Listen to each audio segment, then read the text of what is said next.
Evil gods have descended, plunging the world into apocalypse and chaos as humans turn into zombies.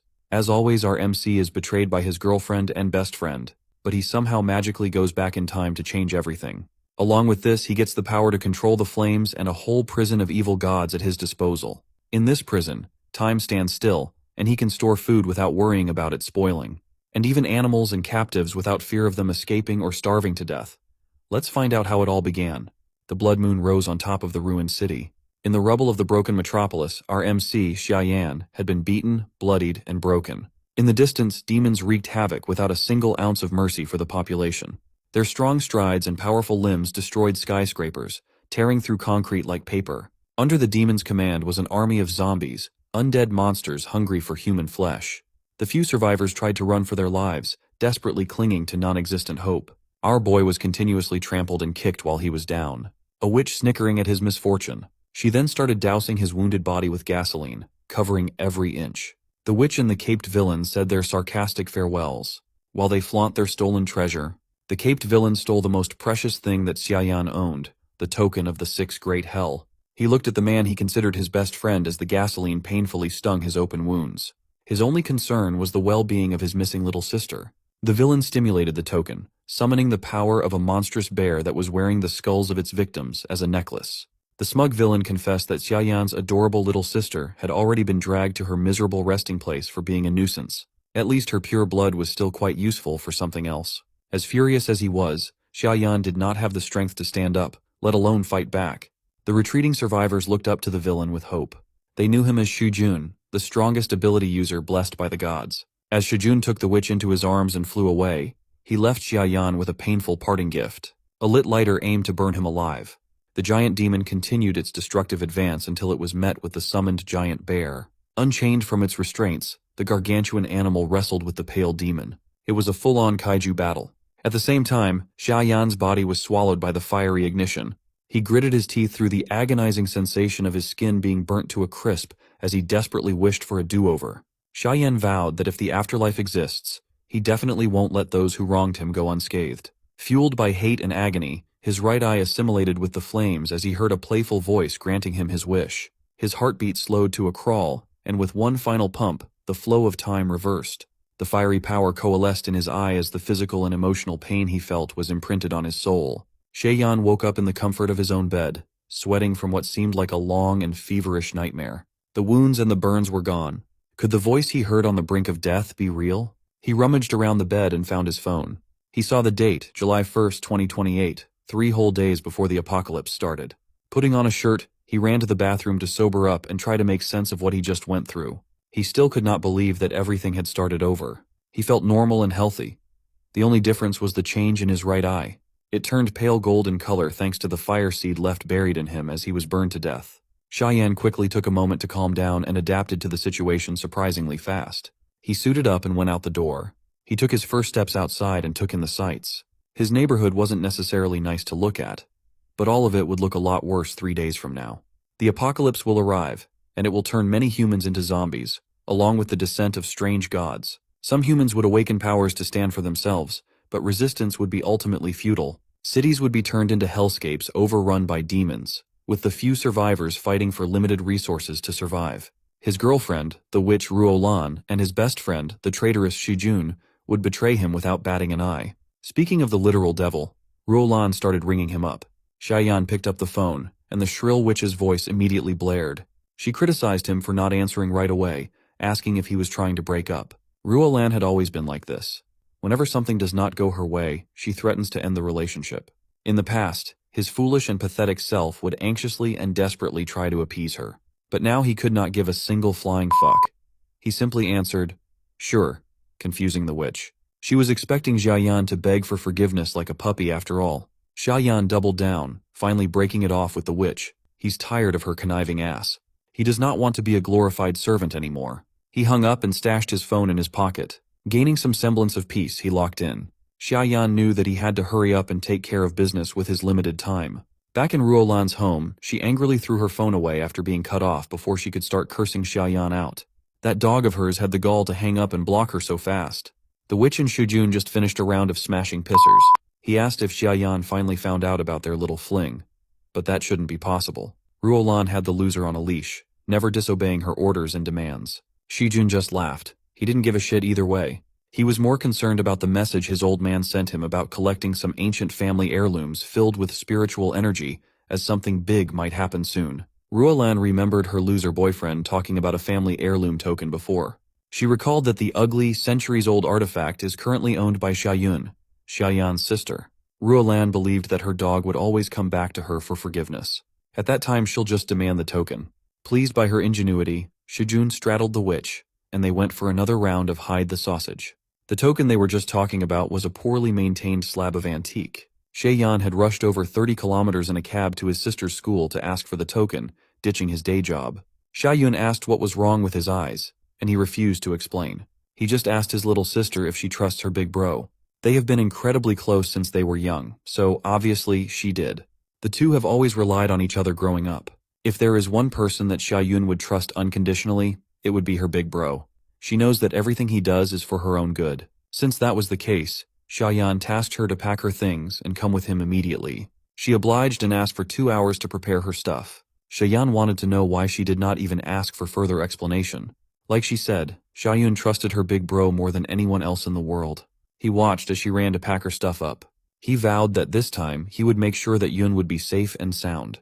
To do that, he will need the family heirloom resting in his palm. All he could remember was Shijun opening some sort of portal and summoning a giant beast using the rusty old thing. He wondered how that snake managed to do such a mythical feat. Suddenly, the fire seed in his golden eye shot out and hit the token's surface. The heat from the fire melted the rusty surface and revealed the token's original form. This is an ancient artifact connected to the Sixth Great Hell. Xiayan was suddenly sucked into a wormhole of sorts, traveling inside the token's separate dimension. The portal eventually spat him out into an entirely different realm filled with perpetual darkness. In the middle of it was a giant tower with countless crimson chains attached in every direction. He could not even find the words to explain what he was seeing. Inside the tower was a plethora of monsters and demons from all sorts of eras, locked up and desperate to get out. They all looked at him with their penetrating glares as he descended to its entrance. The monsters and demons tried to scare him with their snarls and gazes, and it was incredibly effective. Then, a lightning tribulation struck the tower with an ungodly amount of force. The lightning seemingly aimed at the monsters that dared to intimidate Xiayan. Each one of them suffered a painful demise as the destructive power mutilated their grotesque bodies. The destructive tribulation continued to go wild, seemingly connecting to Xiayan himself. A mysterious power was suppressing the monsters in the tower. Right then and there, he heard the same playful voice he heard before his life was snuffed out before time reversed. The mysterious entity's lips curved into a smile, revealing her fangs. Xiayan's guard immediately went up and stared at the humanoid creature in front of him. She introduced herself as Sudaji, a beautiful nine-tailed fox. She extended a respectful greeting to Xiayan, the new Hell's prison warden. You see, tens of thousands of years ago, the immortal emperor gathered 12 immortals, Tai Bai, Tai Shang, the three pure ones, Guanyin, Fuxi, Xuanu, and others, to jointly forge the demon-suppressing tower. The finished product was dubbed the Sixth Great Hell, the nightmare of every evil incarnate out there. Throughout the ages, all sorts of powerful beasts, monsters, and demons were locked away for their grievous sins. In the Tower of Endless Punishment, they suffered the torment of soul-burning heavenly lightning day and night. The pardon token in Xiayan's hand is the only key that can unlock the door to this fearsome place. That's also why Sudaji referred to him as the new warden. Since this was his first time in this place, the fox invited him to go inside and check on his prisoners. She promised to give him a more detailed report of the place as they walked through. Curious and intrigued by what this all meant, Xiayan took her up on her invitation. He walked up to the ominous door as if he had nothing to lose. As soon as he entered, he was greeted by the swift weaving of violent energy bouncing around the first floor. Sudaji warned him to look out and be careful of those dancing waves. As if by instinct, his golden eye lit up as it summoned a seemingly conscious trail of fire that protected him from the malevolent energy. Sudaji was impressed with how efficiently he handled the tower's first surprise. She identified the flame in his eyes as the nether fire seed. It must be the catalyst that made it possible for him to restart his life after death in the underworld. Sudaji also confessed that she contacted him as his life flickered away. The bond between the fox and the Jia family runs deep. She had been the guiding spirit of the Sixth Great Hell for a long time now, and she could not bear to see Yan get killed by pathetic villains. The despair and anger at the moment of death must have awakened his flame ability, igniting the nether fire seed. She barely had to do anything. That's one big question answered. Now that the apocalypse is inching closer once more, he won't be as useless and helpless as he was in the past. This time, he was determined to do everything differently. Itching to learn more about this tower, Xiaoyan asked Sudaji to proceed and lead the way. She explained that the sixth great hell is divided into 5 layers. Based on Xiaoyan's soul power, the doors to another floor would light up, representing his current limit. The higher he can go, the stronger imprisoned creatures he can encounter. So, he'll need to increase his soul power fast to face them. Right now, the only section is lit, and the only accessible area is the one on the ground floor. Behind the prison cell was a familiarly terrifying figure. It was the same gigantic beast that Shujun summoned and rode in his previous life. Curiosity got the best of Xiaoyan, and they walked a little too close to the prison cell, waking up the monster as it roared a terrifying war cry. What happened next shocked him to his core. The monstrous beast started acting like a cuddly pet, seemingly pleased to see the new warden of the prison. It praised Xiaoyan for being young and promising. The prisoners of the tower had been waiting for a new warden to arrive for thousands of years after all. The beast even offered its services if Xiaoyan ever needed anything. The shameless black bear even tried to sneak a kiss in before being kicked away by Su Dija for daring to get close to the warden. As it turned out, the fox just wanted to get first dibs on licking Xiaoyan lovingly first. She did not want any competition for the warden's attention. She complained that these 1,000-year-old demon kings had only been imprisoned for a few thousand years and had already turned into attention-hungry dogs. But not everyone was like Black Bear. Some of the prisoners did not approve of the young warden, only relying on his token.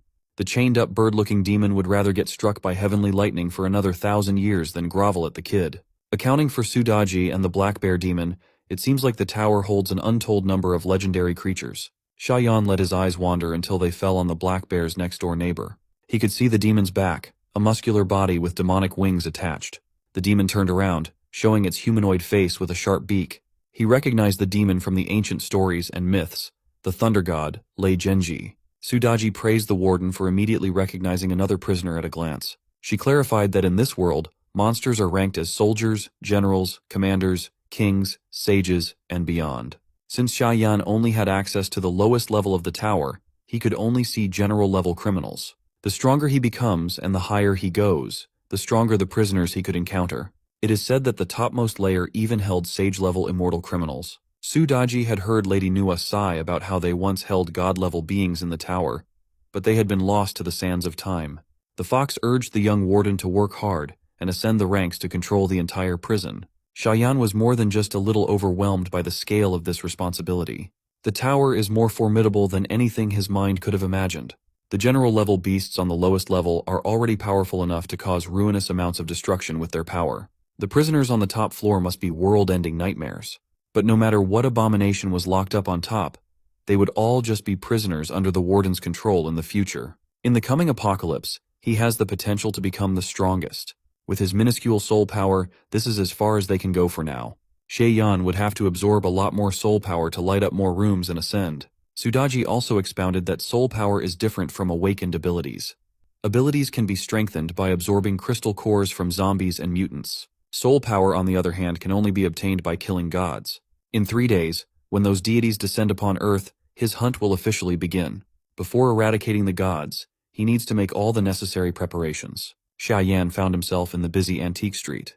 In his previous life, someone stumbled upon a binding immortal rope from one of the stalls and became a powerful ability user. At this point in time, the treasure should still be for sale on this street. Thankfully, the energy radiating from the antique display cannot escape his nether fire seed. Coincidentally, the head of the Song family and father of Shujun, Song Tian, is also roaming the streets to shop with Elder Huang, his trusted antique appraiser. Song Tian spotted Xiaoyan looking around the stalls, confused that the young man had an interest in the wares. He remembered reminding his son to pick friends that would be useful one way or another, and Shujun assured him that Xiaoyan was just a foolishly loyal guy who was easy to manipulate. Song Tian did not pay the young man too much attention and continued their search for valuable antiques. Elder Huang assured him that with his discerning eyes, they could get a decent haul. It's too bad that most antiques on display are useless. Song Tian just got back from an ancestral worship ceremony where he dreamt of his ancestors telling him to search for ancient artifacts. He did not know what for, but he decided to give it a go. Suddenly, Elder Huang lit up at the sight of a gourd tied to the door of one of the antique shops. The old man immediately ran to snag it for the taking, but someone else had already gotten to it. The shop owner was glad to find another gullible customer he could scam. But that gullible customer was Xiaoyan. The owner spouted some bullshit about the gourd being an artifact from the Ming dynasty. He set the price at 10,000, and Xiaoyan immediately recoiled at such an expensive price tag. The young man pretended to inspect the gourd for any damage or peculiarities. He argued that the gourd had cracks, and it was tied with a cheap broken string. Xiaoyan started haggling for the antique, setting his price at 100 yuan at most. The shop owner immediately grabbed the gourd out of his hands and told him to piss off. At that moment, Elder Huang and Song Tian swooped in to inspect the antique for themselves, not knowing that Xiaoyan had already received the treasure for free. It was the shoddy red string tied around the gourd. No one could have thought that the inconspicuous little string would become so valuable in the coming days. It is the magical treasure dubbed as the Binding Immortal Rope. He was only able to spot it thanks to his nether fireseed vision. Quietly tucking the magical treasure in his pockets, he decided to stick around to have a little bit of fun and do a little bit of trolling. In his previous life, his little sister was captured by the Song family after stealing the token.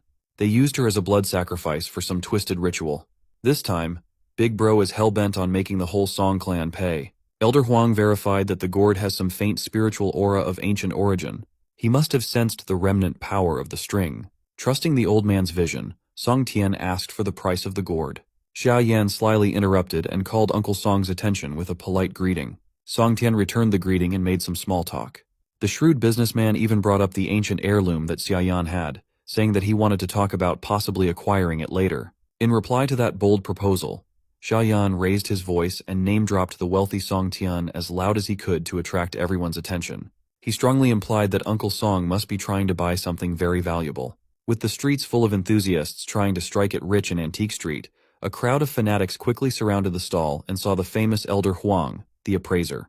The hungry hyenas quickly offered a higher initial price than 10,000 for the gourd. Song Tian was irked by the ensuing bidding war, asserting that he found the treasure first. The bid had quickly reached 20,000. The antique enthusiasts drove up the price to 50,000 in the blink of an eye as the shopkeeper encouraged the bidding war to line his pockets. By the end of the brutal auction, Song Tian had to pay 70,000 more than the asking price. He was supposed to get a possible treasure for just 10,000, but ended up overpaying because of Xiaoyan's stunt. The young man stuck around to talk to Song Tian about his family heirloom. Uncle Song remained civil and asked the young man to see the token. He quickly took it out of his pocket and willingly let them see it from afar. Elder Huang could already tell that the token was a real treasure, and he wanted to take a closer look to confirm. Xiaoyan quickly put the token back into his pocket and denied their request for a closer look. Song Tian tried to appeal to the young man's friendship with his son, asking for a favor for his dear old uncle. Xiaoyan asserted that he had nothing to do with Shujun anymore, and if there was nothing else, he'd take his leave. Finally, Song Tian offered compensation for just inspecting the artifact. Xiaoyan took his phone out, showed them his PayPal ID, and asked for 10,000 for a 1-minute inspection. He could give them 5 minutes for a thorough look in exchange for 50,000. Song Tian gritted his teeth and gave in.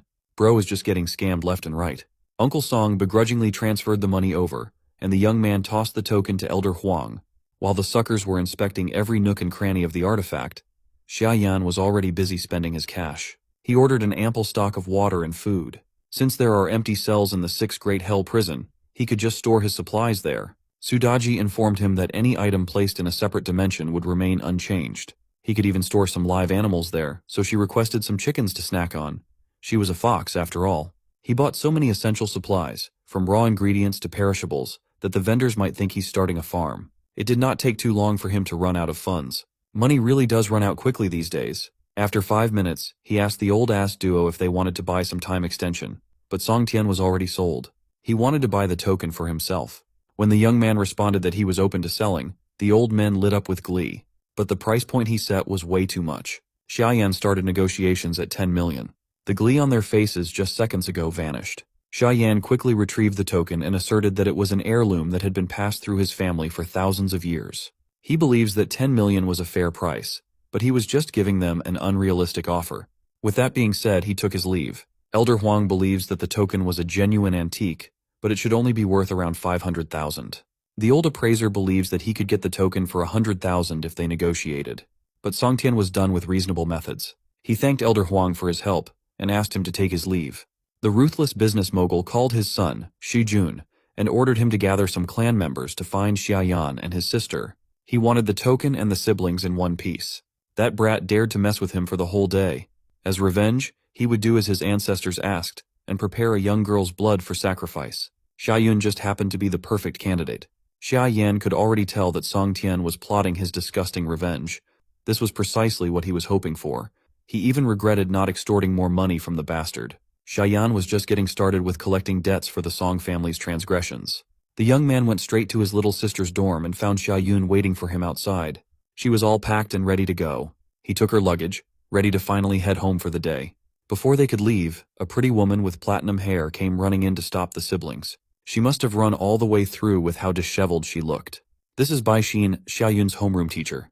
Miss Bai tried to catch her breath and proceeded to ask why Xiaoyun suddenly got up and left school, knowing that there was an important exam the next day, an exam that would be crucial for her future. Xiaoyan introduced himself to the teacher and confessed that he was the one who was pulling her sister out of school for a temporary leave. Miss Bai argued that Xiaoyun is the top student in her class. She knew that the siblings' parents had passed away, leaving Xiaoyan to take care of his sister. Miss Bai expected him to be a responsible guardian, not the type to strain his sister's future. She refused to let her most promising student go without a valid reason. Miss Bai believes that Xiaoyun has a bright future ahead, and the young man is ruining it. The passionate teacher firmly believes that as long as the earth isn't exploding, Xiaoyun should not take this temporary leave for whatever reason. Miss Bai quickly realized that she must have crossed a line with her words, but she was just concerned for her prized student. Feeling bad for intruding on family matters, she still insisted on continuing Xiaoyun's education. Xiaoyan took it pretty well. He thanked Miss Bai for looking out for his sister's best interests. As a token of his gratitude, he gave the teacher some valuable advice. With a serious tone, he asked her to stock up on as much food, water, medicine, and weapons as soon as she could. Most importantly, she should prepare a large supply of painkillers to help her get through the tough times ahead. Miss Bai was surprised at such a grim implication of his advice. It was as if he was saying the world is really going to end in the coming days. Leaving Miss Bai stunned in silence, the siblings went on their way. Back in Xiaoyan's home, Xiaoyun asked his big bro, "What's the plan now that she's here?" She wasn't dumb. She knew that her brother must be preparing for something big that was about to happen. He openly admitted that there would be some drastic changes in the coming days, but swore to protect her with all his might. He fashioned the token into a necklace and made Xiaoyun wear it while he goes out for a bit. He asked her to never open the door for anyone, no matter what. Xiaoyun kept her cheerful attitude, promising her big bro a hearty meal when he came back. The token on her neck would allow Xiaoyan to sense her whereabouts at any time. For now, he needs more funds as soon as possible. Xiaoyan got out of the elevator and noticed that the witch was waiting for him in the lobby. She was on a call with someone, blatantly talking about the siblings with an irate tone. On the other side of the line was that snake, Shujun, telling Ruolan to keep the loser occupied while he and his boys do their thing. Seeing that Xiaoyan had finally shown his face, the witch tried to use her feminine charm and invited him to grab a late-night snack with Shujun, like old times. Xiaoyan doesn't want to waste another breath with this witch, so he just shoves her out of the way. But Ruolan was either extremely persistent, or she just couldn't read the room. She grabbed his arm and asked if they were really breaking up after everything they'd been through. She thought he was just being childishly jealous about something, so she came all the way out here to see him. Xiaoyan pushed her once more. Just the thought that he was ever in a relationship with her is making him sick. He warned her to stay the hell away from him from now on. Ruolan went on the offensive, calling him ungrateful. Her words no longer held any power over the young man. Xiaoyan just exited the building, leaving the conniving witch. Ruolan's ego was shattered, and she quickly reverted to being the demanding waste of space that she was. Xiaoyan waved the deed of his house in the air, telling her that he was going to sell it. The witch panicked. She was expecting to get the place once they got married. She had long since viewed it as their wedding house. Not only is Xiaoyan going to sell it, but he's going to sell it way below market price too. Xiaoyan's behavior just didn't make any sense. He started standing up for himself, and now he's selling a house left by his parents. It's in a prime location, worth at least 3 million. That house was her end goal. That's why she dated him. Quickly thinking on her feet, Ruolan returned to her gentle demeanor and asked how much he would sell the property for. To make the process easier and quicker, he's going to put it up for just 1 million. Ruolan was flabbergasted, thinking that Xiaoyan must be in some sort of trouble and needed to sell the house to pay off debts. The young man continued dangling the prospect of selling such a good property for such a low price in the face of the witch. She wanted to buy it for herself, but she didn't have the funds to do so yet. All she could do was give him 300,000 up front and pay the rest later. That's a no-go though. Xiaoyan's not looking for an installment plan. He wanted 1 million in cold hard cash. Ruolan considered the factors. She knew that Shujun was about to mess with the siblings, and Xiaoyan was as good as dead anyway. Even if the witch gave him 1 million, it'll come back to her. All she needed was to trick him into completing the property transfer. Finally, the witch caved in and agreed to a deal, inviting him to the real estate office ASAP. At the real estate office, Ruolan hopped on a call with her mom to get the rest of the cash, assuring her mother that the money would come back without a fuss. Witch's mom criticized her for dating a broke boy to the point of spending her own money and the family savings to buy his house. The witch nearly cursed her mom out, but she managed to keep it together. She was still thinking that Xiaoyan would be gone for good very soon. Getting impatient, the young man urged Ruolan to hurry up with the payment so he could sign the property over. The witch thought that he was falling right into her financial trap. Little did she know she was falling into his instead. When the apocalypse finally descends, every property on the planet will lose all its value. Without the 1 million in her personal and family savings, Ruolan would have nothing and would lose her last chance at survival. The witch was all smiles as the deal was completed, even inviting him back to the house to celebrate. This time, Xiaoyan did not turn her invitation down. As the sun set, Shijun and his goons walked around the back of the residential building with weapons in hand. Before Xiaoyan comes back, they intend to go upstairs to have a very, very deep conversation with his sister. The poor Xiaoyun was upstairs, diligently preparing a meal for her brother, unaware of what was about to happen. Unbeknownst to her, the token pendant she was wearing on her neck started emitting a strange energy. Soon the group of bandits led by Shijun were right in front of the apartment door. The bastard Shijun knocked on the door and called out to Xiaoyun. He hoped that the girl would open the door for him since he was her brother's friend. Hearing the knock, Xiaoyun went to the door. However, she was in no hurry to open the door even though she recognized Shijun's voice. She said that her brother wasn't at home and asked Shijun why he was here. He laughed in his usual manner and replied that he already knew about it. The bastard began to assure her that her brother had gone to buy ingredients for dinner while he had been asked to return home first. His words seemed very true to Xiaoyun, for she had no idea what was waiting for her on the other side of the door. Unconsciously, she reached for the door to open it, but suddenly she remembered the words of her brother who warned her not to open the door for anyone. Her brother's words instantly made her change her mind, because she trusted him more than anyone else. Turning to Shijun, she told him that he would have to wait until her brother returned. Her answer made the bastard furious. His friendly mask evaporated and his tone of voice became irritated. He pretended to be offended because she feared and distrusted him, and began to demand that Xiaoyun immediately open the door. But with this behavior, this jerk only made things worse, because Xiaoyun only became more convinced that she should not open the door. Realizing that his plan had failed, Shijun decided to go for more drastic methods. One of his friends had already brought a box of tools. They were going to use them to get inside the apartment. For these guys with criminal backgrounds, picking locks was not a new thing, and a lock like this should have fallen in minutes. While his friend was picking the lock, Shijun started to ask Xiaoyun if the symbol of their family belonged to her. Unsuspecting, she replied that her brother had just put it on her. The bastard's question didn't make much sense. His only purpose was to distract the girl while his gang broke the lock. Soon they had indeed succeeded in doing so. The very next moment, a bunch of scumbags with bats rushed inside. Isn't it a bit much to invade the home of a defenseless girl? Next time, they should get a bigger gang to be sure. Then the rest went on as expected. They grabbed Xiaoyun and Shijun started insulting her.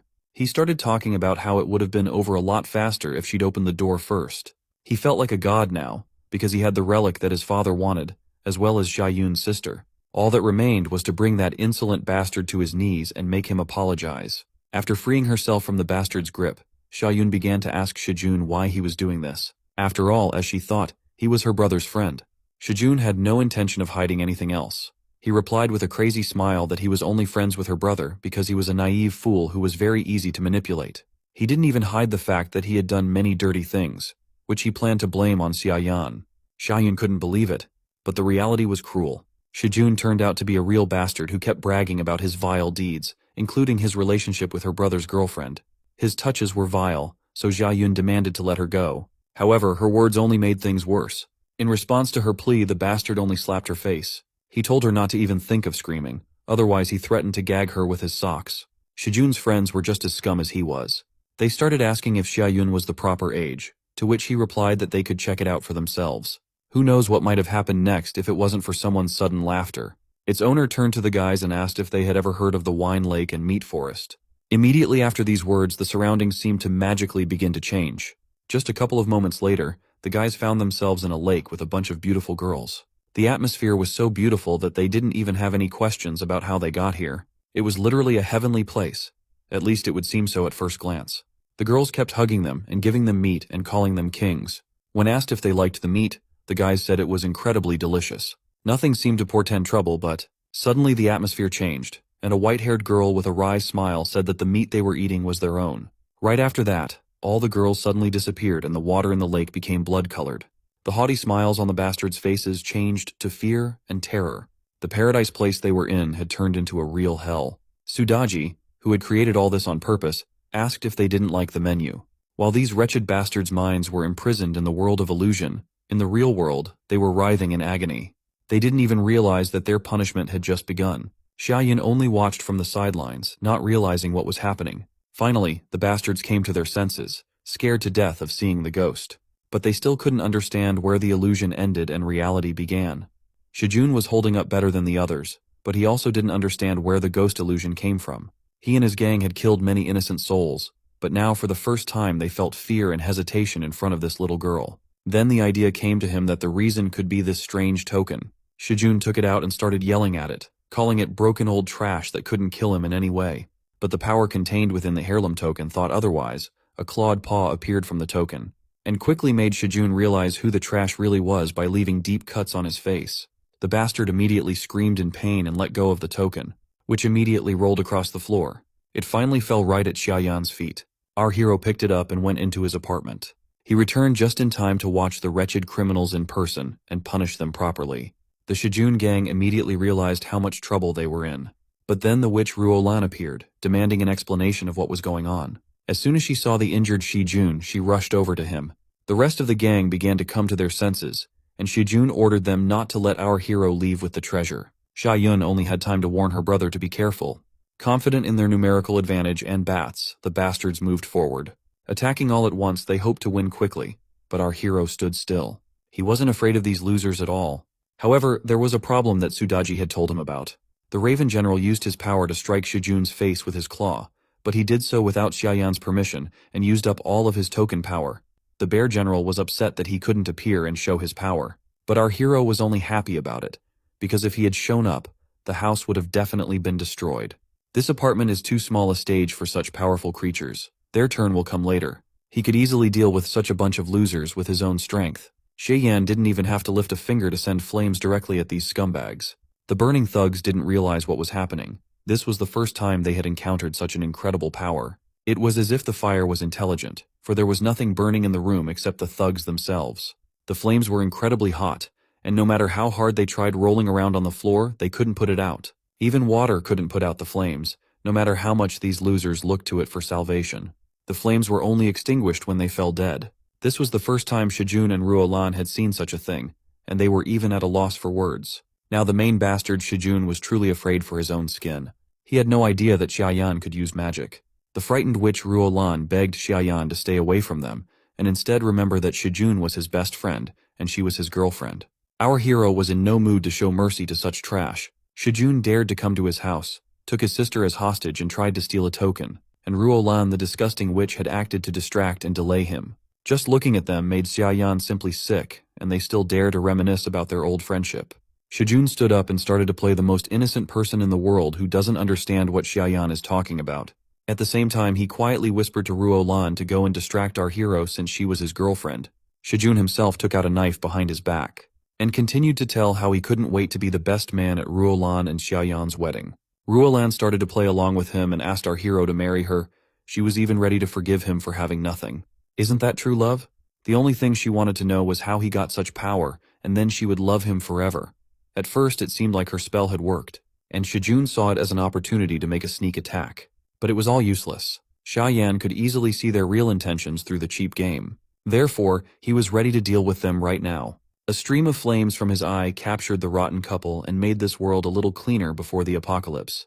Watching the flames, our hero thought about why he got this power and realized why. All to purify this world of filthy creatures like Shijun and Ruolan.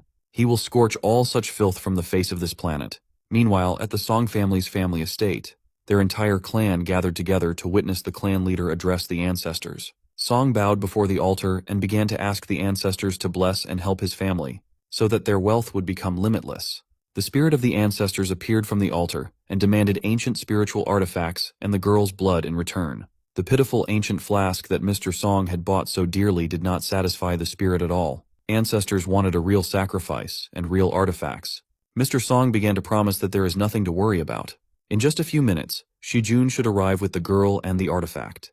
but the spirit was simply furious that he had to wait with such ungrateful descendants. Even so, he had a message for them. The end of the world, a worldwide apocalypse, is coming in 3 days. It sounded incredible to Mr. Song, but he could not doubt the words of the ancestor spirit.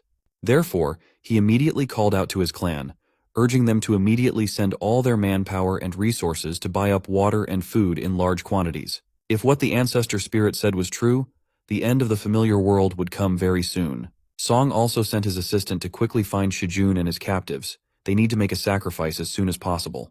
However, no one had time to even move when the estate's gate shattered into pieces. Xiaoyan epically entered the scene and brought with him a piece of trash called Shijun. Now Mr. Song could not worry about him not showing up. There was one thing though. Shijun arrived in the wrong state, but our hero came to this hornet's nest by himself.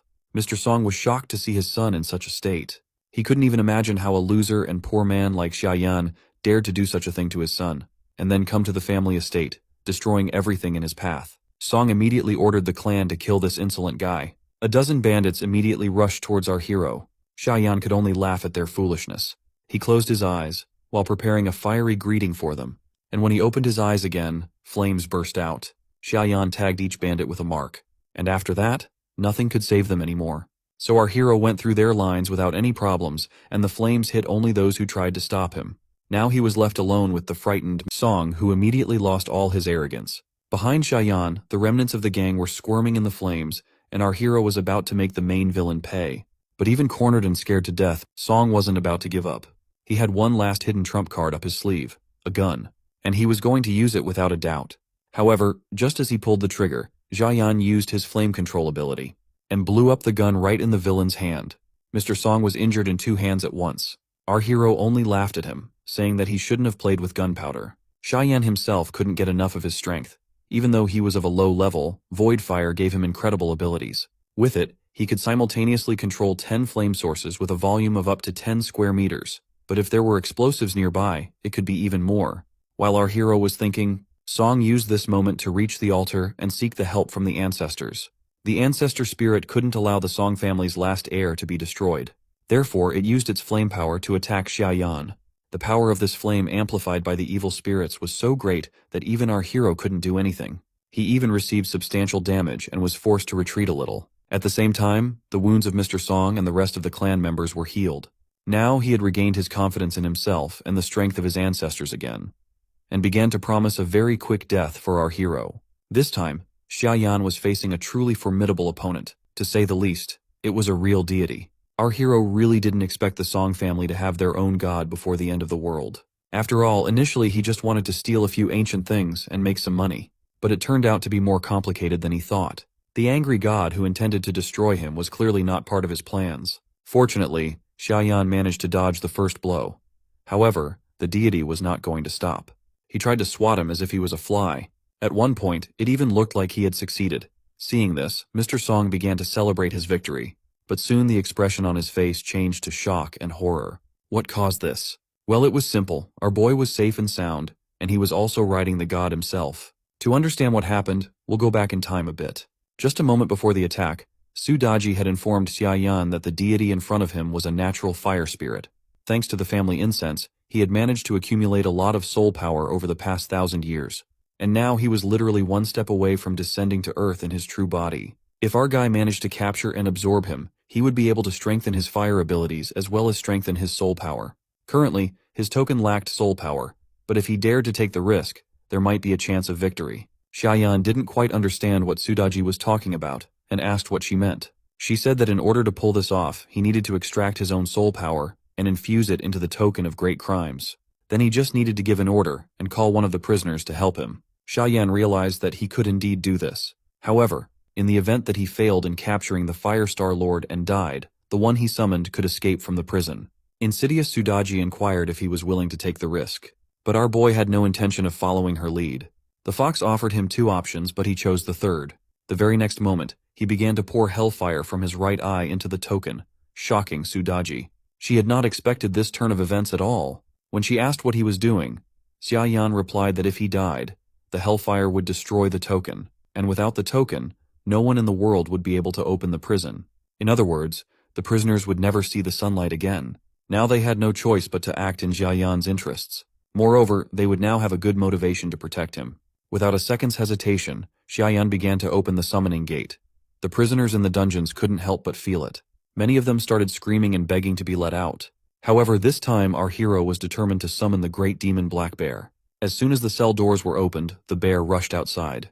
Knowing its character, Sudaji shouted in its wake that the warden shouldn't die under any circumstances. Once in the real world, the Black Bear knocked the fire god to the ground, who clearly didn't expect to see him. But most of all, the bear was happy to finally be free after a long time. He was very happy to see the sunlight, and even started waving his paws vigorously.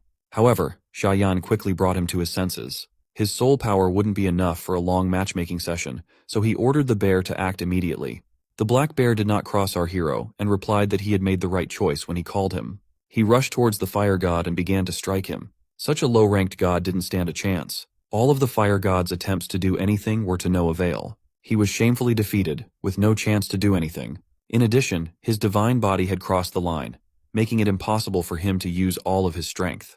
He tried to retreat, but Xiaoyan did not let him do so. Using the immortal rope, he bound the fire deity, who could only scream in panic now. This was our guy's unconditional victory. The Song family's ancestor, deprived of his power, was as much of a failure as his descendants. Now Mr. Song had lost all hope of victory and fell to the ground helplessly. But looking at the rope that bound the ancestor, he remembered where he had seen it before. It was the same rope that Xiaoyan had taken from the artifact before he bought it. Our hero only laughed at the rich loser, thanks to whom he was able to get a rope capable of binding immortals for free. Poor Mr. Song had no choice but to cry like a child. His precious ancestor, whose power his family had fueled for thousands of years, was now vaporizing right before his eyes. In the end, his ancestor, a huge fire spirit, had turned into a small spiritual crystal, which Xiaoyan could now easily hold in one hand.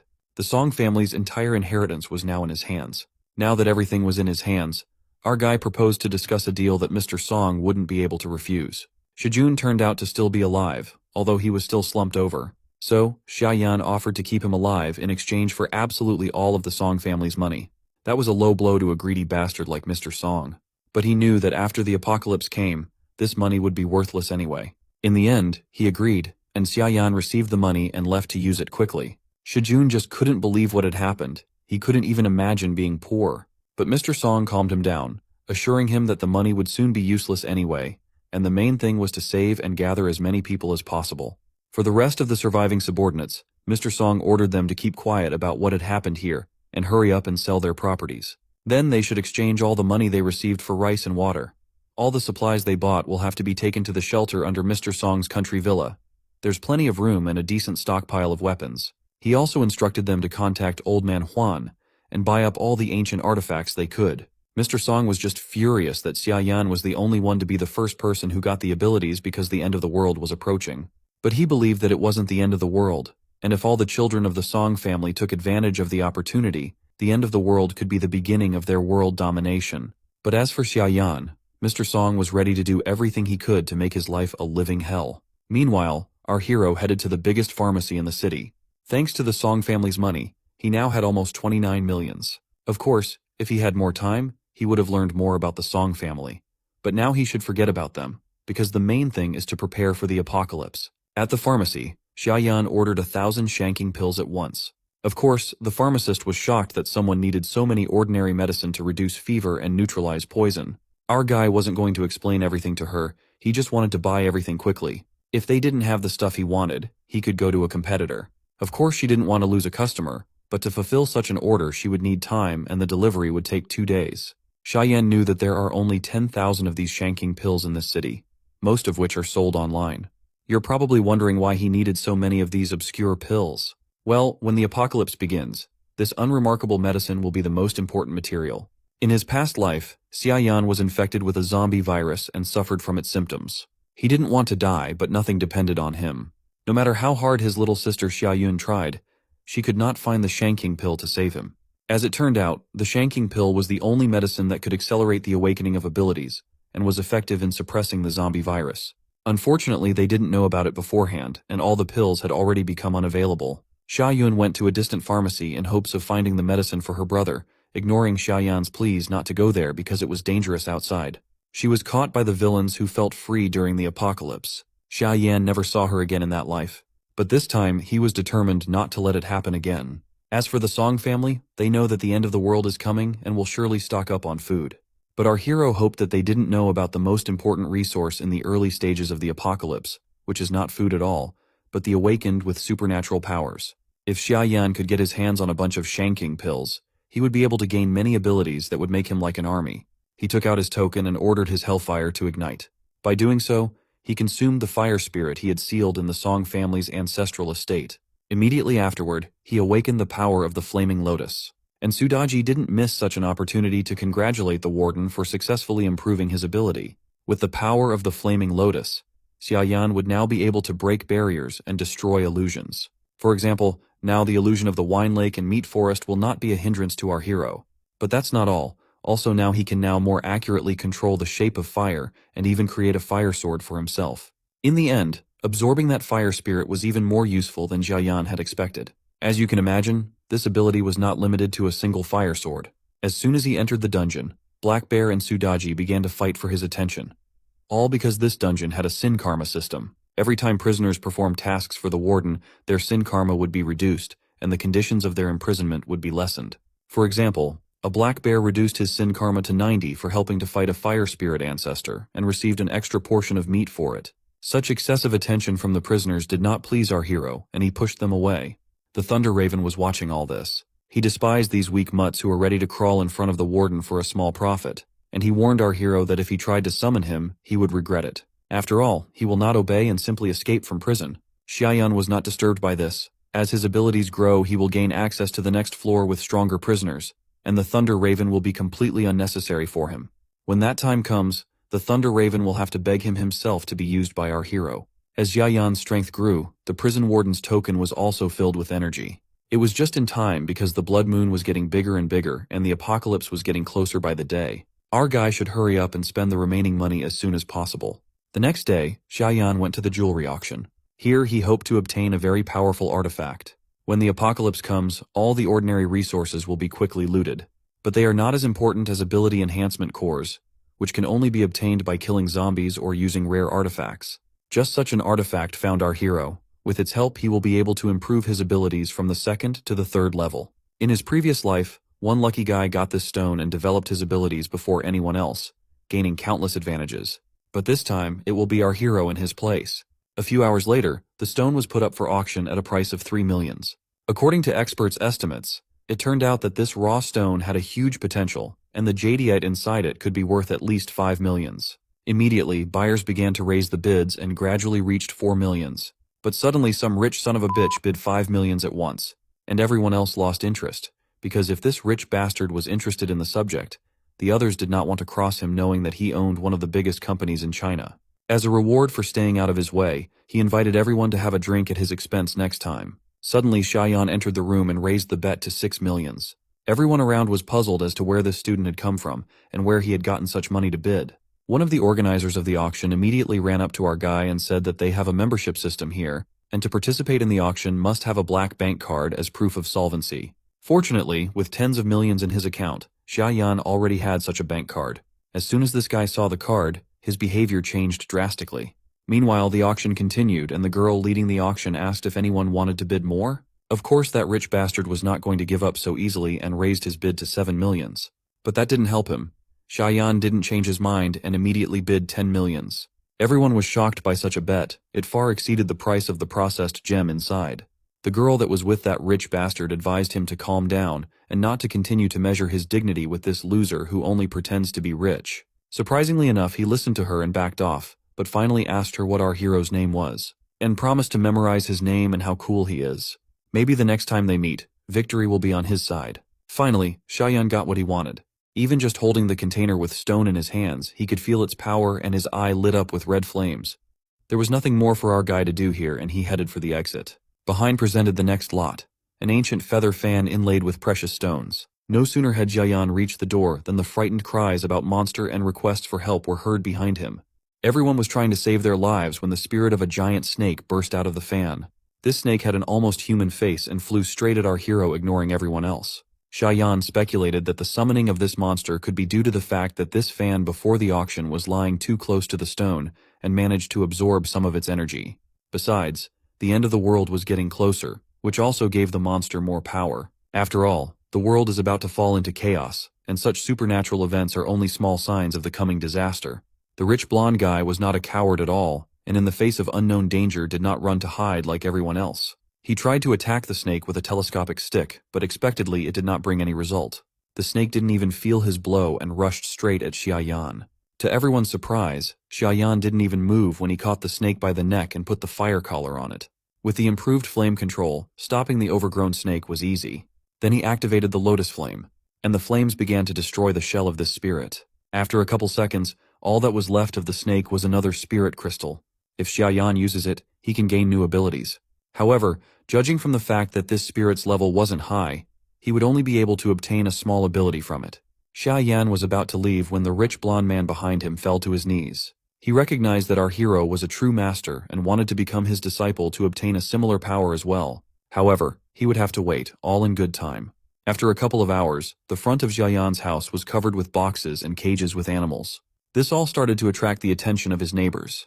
They were puzzled as to how Xiaoyan had gotten so rich and why he had bought so many things. Most of them concluded that he was going to start his own business and were happy for him. However, not everyone was so kind. There was one nasty lady who did not like that Xiaoyan was doing well. She was sure that he would never be able to open his own store. But the main reason was that Auntie Jiang had her eye on the warehouse that belonged to Xiaoyan. She wanted to get her hands on it to open her own store. Of course she didn't want to admit it now. Just then, our guy came in and didn't pay any attention to the crowd of neighbors. He just walked past all these onlookers, wondering what else he could buy with the money left over after buying supplies. When he got closer, the delivery man informed him that they had delivered everything and asked if Xiaoyan wanted to count it all. But our hero was not going to waste time on that. In addition, another car should arrive tomorrow and most likely the goods will not fit in this warehouse. At least that's what the delivery guys thought. In order not to draw too much attention to his abilities, Xiaoyan decided that he would pick up everything himself from their central warehouse tomorrow. Jiang overheard all of this and was shaking with envy. She couldn't understand how Xiaoyan had gotten so rich. She knew well that he was an ordinary orphan who had long lost his parents, and he dared to get in her way. How dare he open his store in the place she had first favored? Meanwhile, her little rascal grandson wanted to take a piss, and it looked like she wasn't raising him properly. This little rascal for such a case ran straight to the boxes of our hero. This kid was really shameless. His grandmother's reaction was not right, she even praised him, and began to justify him in front of Xiaoyan that he is small and he can do anything. However, our guy did not think so. He quickly grabbed him by the collar and brought back to Jiang. At the same time, the little boy also managed to give her a golden shower. What did you expect? It's a dumb Chinese manhwa and the jokes are the same. Jiang got mad and said that Xiaoyan can't behave like that. The kid is just playing and he's treating him like that. Of course, the kid started crying. However, all this did not bother our hero. It is his property, and they should stay away from it. So he just slammed the gate right in their faces. Jiang was just twisting with anger for how much she wanted to get revenge on him. Her grandson, meanwhile, wanted to play with firecrackers and scare the neighbors with explosions. That's when she had a brilliant idea. She will buy a bunch of firecrackers not only for her grandson, but also for herself, and in the evening they will make an unforgettable fire show together. Some spark would surely hit the warehouse and cause a fire in Xiaoyan's warehouse, and she couldn't wait to see his face afterward. Meanwhile, our guy locked himself in the warehouse away from prying eyes, and started moving all the boxes and cages into his own prison. Sudaji happily welcomed all the supplies, and not for nothing, she as a cunning fox had her own plans for the chicken. She would finally be able to eat. Xiaoyan of course didn't know anything about this, so he instructed her to place all the supplies in the empty cells. Sudaji considered herself an expert in storing supplies. She even advised Xiaoyan to allocate an area near the tower to keep the animals. After all, if they were infused with the aura of the tower, their meat would become even more delicious, and so they would have an endless supply of chicken to eat. Sudaji's advice helped our hero come up with something even more interesting. The end of the world is approaching, and no one knows how long it will last.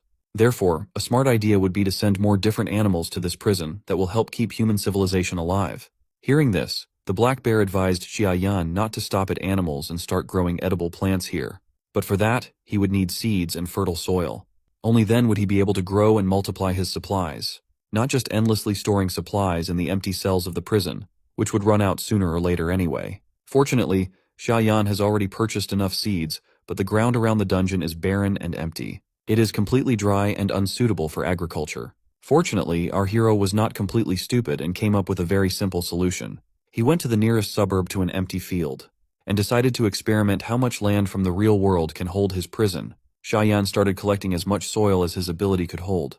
Sudaji saw such a flood of soil and realized that it would not end well for her, and shouted for our hero to stop, but no one listened to her. In the end, she was almost buried alive. Xiaoyan's soul power was not enough, and the available space was too small to accommodate even more soil. Even so, our guy managed to gather 200 tons of soil, although even that didn't seem to be enough for him. After all, he knew very well that once the apocalypse began, all the surrounding land would become unusable for plants, and the currently fertile land around here would soon become a very rare resource. Therefore, there was no time to waste.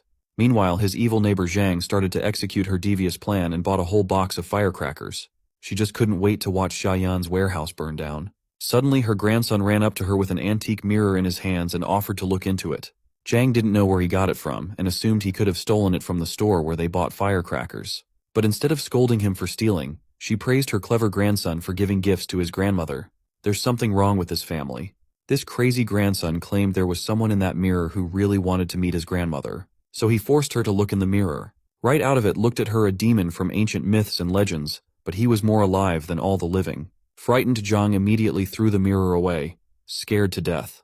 But her grandson immediately rushed to bring her mirror back, because he was sure that the grandmother is very fond of herself and her reflection. He made her look at herself again, and this time, the demon broke through to this world, finding a suitable candidate to take over her body. After all, Zhang was as dark inside as the demons. Her grandson, like a true madman, laughed and wanted to play some more games. But he definitely wouldn't like further games now. His grandmother had become as much of a monster on the outside as she was on the inside, and her grandson was her first victim. The apocalypse had begun. The blood moon had reached its maximum size to freeze over the earth forever, and thousands of ghosts and demons burst into this world to punish corrupted humanity. Meanwhile, the last rays of sunlight were still visible on the coast near the port warehouses, still breaking through the looming black clouds. Life was still going on at its usual pace, and when the fishing boat arrived with the catch, everyone was shocked. All the fish caught were mutated, covered in pus and fangs. The fishermen didn't know if they could even eat them. They had no idea about the apocalypse and thought the fish were mutated because of sewage and sea pollution. Inside the warehouse, a loader came to pick up the goods. But there was something wrong with the warehouse manager. He didn't answer but sat silently and cowardly. There was clearly something wrong with this guy. Looks like the zombie virus got to him first. The loader assumed that his colleague just had a cold and suggested that he should take a vacation and go home. Suddenly, a lot of footsteps were heard, and the warehouse was filled with people in black suits. They asked if there were any shanking pills in the warehouse, but the warehouse worker replied that all the goods here have already been bought out by the customer. If they want to make a purchase, they should contact the sales manager and place an order. Their company will try to fulfill the order as soon as possible. But the guys in suits weren't going to wait. They were going to move everything out of here right now. And they didn't give a damn about the loader's objections. One of them just came up to him and grabbed him by the shoulder and threw him like a doll right on his sick manager. The same man hurried the others to get everything loaded faster. Suddenly someone grabbed his leg, and with his claws, he toppled the big man with incredible force. The warehouse manager lost his mind and turned into a zombie with unhuman strength. The other men in suits immediately grabbed their weapons. A shovel has never failed in a fight against zombies, right? Together they managed to finish off the lying zombie and free the leader of their gang.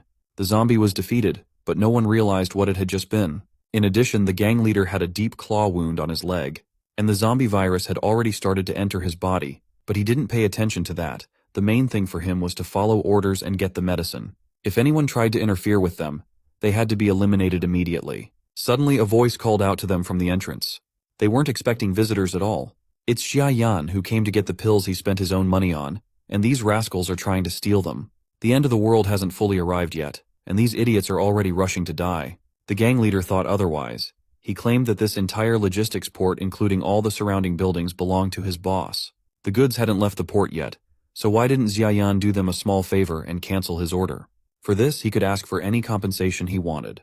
But our hero was not going to sell one of the most valuable resources for money that would soon mean nothing. Xiaoyan gave these bandits a minute to leave the warehouse, otherwise they will face very unpleasant consequences. Noticing the dead body of the manager, he noted that the zombies had already appeared, so there was even less time than he thought. Unfortunately for the gang, they didn't have the sense to get away, and instead decided to attack. But even attacking from the back, none of them managed to even touch Xiaoyan. He was so fast that he seemed to have vanished. Looking around, the thugs finally spotted him, but they still couldn't understand how it was possible to move so fast. Xiaoyan opened one of the boxes full of food and decided that for their insolence, He would take all the goods from the logistics center with him, since they said it all belonged to their boss. Terrified, the gang leader asked what he wanted. Our guy just opened their eyes to a new reality. It is necessary to use the knowledge of the enemies against them. After all, they were the ones who wanted to rob him. But now he would rob them. The thugs tried to resist, but Xiaoyan's flames didn't leave them a chance. After a couple hours, the battered thugs crawled back to their boss. Their boss turned out to be a very extraordinary lady. She was just furious that her subordinates not only didn't return the medicines, but lost all other goods as well. The leader of the gang started to justify that the man who took everything from them had superpowers. He wasn't just a man, but a real monster. Xiaoyan threw them out of the warehouse and closed the door behind him. When they managed to open the door, the warehouse was already empty. There was so much stuff in there. But in an instant, there was nothing left. Now the only thing the lady was interested in was what this man's name was. One of her gang said that he had checked the information of the pills customer and found out that his name was Xiaoyan. The lady thought about it. She realized that she was not the only one with abilities. And she really wanted to get a man with spatial warehouse abilities. Suddenly the leader of her gang began to shake and growl like a wild animal. And in the next instant, he fell to the floor. Looks like the zombie virus has defeated him and the lady should get the hell out of here.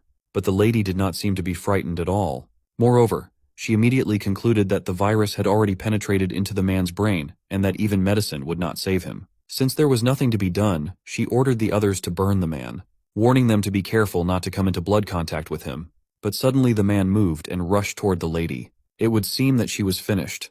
But instead of running away, the lady began to gather magic in her hand. Dozens of living branches rushed into the room and pierced the man. Now it was clear why the lady was so confident. Once the zombies were finished, she told the rest of the shocked guards not to be surprised by something like this, for this was just the beginning. She ordered them to keep looking for medicines and stockpiling weapons, and to use the warehouse as a base. Only these preparations could save them from what lay ahead. And what lay ahead of them was a real hell, and the lady knew it very well. At the same time, Xiaoyun asked Xiaoyan why he brought Shanking pills, to which he replied that the water and air were no longer pure. From now on, they had to drink only mineral water and take 3 Shanking pills every day. In case Xiaoyun suddenly became cold, she would have to inform him immediately. Xiaoyun didn't understand why this was necessary, and asked Xiaoyan to explain to her about what happened. Our hero also thought that it was time for that too, so he promised his sister to tell everything on the walk. Although the apocalypse had not fully arrived yet, the eerie atmosphere was already in the air. Even Xiaoyun could feel it perfectly. The reason for this was the demons that were beginning to appear more and more frequently, and it wasn't somewhere far away. Literally, strange sounds were already coming from the neighboring apartment. Zhang had already managed to turn into a zombie demon and eat her grandson. Losing all common sense, she rushed outside with shouts of curses to wreak havoc full of her endless greed. After a while, heartbreaking screams started coming from the house. At the same time, Xiaoyan along with Xiaoyun were already getting into a cab. Ruolan and her mother were walking nearby. The treacherous Ruolan was proudly showing the house she planned to live in with Xiaoyan. In order to become his girlfriend again, she even borrowed a lot of money and had the most expensive plastic surgery in the country. In her opinion, Xiaoyan would not be able to resist such beauty. The reason Ruolan went for it was because he had suddenly become very strong. And if she could make him her own, she could use his abilities to her advantage. Suddenly, they spotted Xiaoyan, who was going somewhere in a cab. He was a treasure that couldn't be missed, so they followed him without a second thought. Xiaoyan and Xiaoyun arrived at the zoo, where they could already see the signs of the apocalypse coming. The animals that were usually friendly, for some reason on this day behaved very aggressively. On the way here, Xiaoyan had already told Xiaoyun that the world would soon end, and that people would either turn into zombies or gain superpowers. Our boy didn't tell his sister about that painful experience from his past life. He explained his knowledge of the future by the fact that he had awakened his abilities early and could see the future. Realizing the danger of the situation, Xiaoyun asked why they came to the zoo instead of seeking shelter. Xiaoyan replied that escaping could only be temporary, and it wouldn't solve the whole problem. If they wanted to survive the coming hell, they must awaken their strength. Although he already possessed enough power, he could not stay by Xiaoyun's side forever. Therefore, in case of an unforeseen situation, she must be able to stand up for herself. In a word, she should also become stronger. Sister Yun glowed at the prospect of awakening her abilities and becoming as strong as her brother. She didn't want to be a burden at all. The zoo seemed to have nothing to do with it, but we're about to find out. All this time, Ruolan and her equally greedy mother were watching them. They didn't understand why Xiaoyan had come to the zoo, but the main thing for them was to organize a chance meeting where Ruolan would charm him with her beauty. Before the meeting, she decided to adjust her makeup and stopped by the enclosure with the llamas, but something in their red eyes tells us that it wouldn't end well.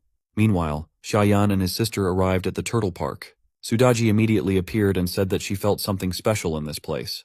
Black Bear wasn't silent either and expressed his attitude towards turtles, which he didn't like at all. They are hard to fight, tough, and live longer than anyone else. At last they came to the right place. The oldest turtle in all of China and maybe the world. It was so old that it was even known to Sudaji and Black Bear. Xiaoyan knew that this turtle had been living here since the day the zoo opened and was definitely over 100 years old. It had even been given a name. On the sign was written a long-lived turtle with the name Nanny. Such a name was a bit unexpected and not at all fitting. In its past life, this turtle was famous because one of the demons tried to take over this zoo after the apocalypse started. But this old turtle got in his way. It even bit him. Their battle lasted for days, but the demon never managed to break through its shell. In the end, the demon was forced to retreat. Xiaoyan thought that it would be very good to persuade this turtle to protect Sister Yun. Then she would definitely be safe. Our hero approached the old turtle and asked for its help. But there was no response. The turtle only looked at him with an indifferent look. Then Xiaoyan decided to try another method. He activated his lotus flame and said that he was hungry after the walk and was going to make turtle soup. That's when the turtle immediately became active. He even spoke, irritated by the fact that people are annoying creatures who are always in a hurry. The turtle thought that threatening a creature if it didn't answer you was a sign of lack of manners. But since they had already come, he was willing to listen to them. Xiaoyan said that the apocalypse is about to begin and time is running out, and he asked to protect his younger sister Yun. Yun was surprised that the turtle could talk and that his name was Nanny. In fact, it is a long story. More than 100 years ago, the turtle saved a girl in the sea who later created this zoo. She is the one who named him Nanny, and he ended up with such an embarrassing name because of the accident. Hundreds of years have passed since then. But compared to the lifespan of this turtle, which is 3,000 years, it is just a blink of an eye. Sudaji and the black bear immediately wanted to eat the spirit of this turtle to extend their lives by a few hundred years. But our hero could not allow them to do so. Xiaoyan once again repeated his request to protect his sister, and asked what conditions the turtle had for him to agree to it. Looking back at the blood moon and the general commotion around the ancient turtle thought for a moment. He knew well that when the end of the world comes, turtles will suffer as much as humans. So our guy suggested hiding all the turtles from this pond in the demon suppression tower. There, he could create a pond for them and raise them into creatures as majestic as the ancient turtle. At the mention of the demon suppression tower, the ancient turtle's eyes flashed with rage. He knew all too well who was imprisoned in that tower, and who had created it.